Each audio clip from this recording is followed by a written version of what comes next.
अहम खबर की तरफ। लोकसभा में विदेश मंत्री डॉक्टर एस जयशंकर ने मंगलवार को भारत चीन सीमा विवाद पर विस्तार से जानकारी दी। उन्होंने 2020 से बिगड़े संबंधों, हालिया समझौतों और भविष्य की रणनीतियों के बारे में विस्तार से बताया।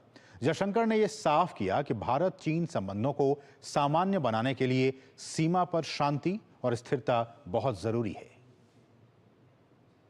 5 दिन के बाद संसद की कार्यवाही जब सुचारू रूप से शुरू हुई तो विदेश मंत्री एस जयशंकर ने भारत चीन संबंधों और चीन के साथ सीमा विवाद को लेकर लोकसभा में अपना वक्तव्य दिया।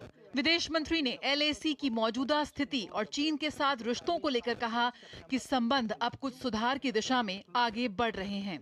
Ties have been abnormal since 2020 when peace and tranquility in the border areas were disturbed as a result of Chinese actions. Recent developments that reflect our continuous diplomatic engagement since then have set our ties in the direction of some improvement. विदेश मंत्री ने बताया कि LAC पर सेनाओं की वापसी का काम पूरा हो चुका है। देपसांग और डेमचोक के पारंपरिक इलाकों में पेट्रोलिंग शुरू हो गई है। यहां सामान्य गतिविधि भी शुरू हो गई है। विदेश मंत्री ने कहा कि भारत और चीन के बीच संबंध बढ़ाने के लिए सीमावर्ती क्षेत्रों में शांति और स्थिरता बनाए रखना पहली शर्त है। उन्होंने कहा कि विदेश मंत्री वांग यी के साथ मेरी हाल की बैठक में हम इस बात पर सहमत हुए कि विशेष प्रतिनिधि और विदेश सचिव स्तर के तंत्र जल्द ही बैठक करेंगे। विदेश मंत्री ने सशस्त्र बलों की भूमिका की सराहना करते हुए कहा कि लॉजिस्टिक चुनौतियों और कोविड की स्थिति के बावजूद भारत तेजी से और प्रभावी ढंग से जवाबी तैनाती करने में सक्षम है। डॉक्टर जयशंकर ने कहा कि 1962 के संघर्ष के परिणाम स्वरूप चीन ने अक्साई चिन में 38,000 वर्ग किलोमीटर भारतीय भूभाग पर अवैध कब्जा कर रखा है। उन्होंने कहा कि पाकिस्तान ने 1963 में 5,180 वर्ग किलोमीटर भारतीय क्षेत्र अवैध रूप से चीन को सौंप दिया था। ये इलाका 1948 से पाकिस्तान के कब्जे में था।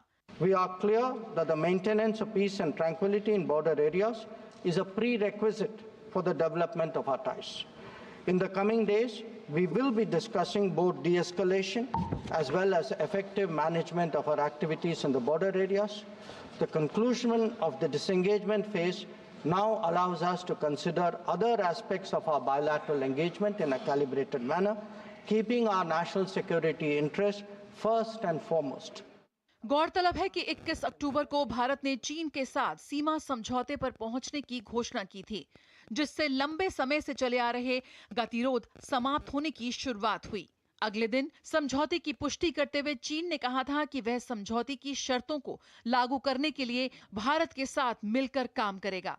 इसके बाद ही सेनाओं की वापसी और पेट्रोलिंग का काम शुरू हो गया है और 2020 से पहले की स्थिति बहाल हो गई है।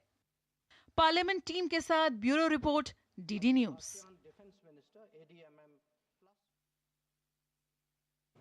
और अब संसद के कामकाज की बात की जाए तो संसद के शीतकालीन सत्र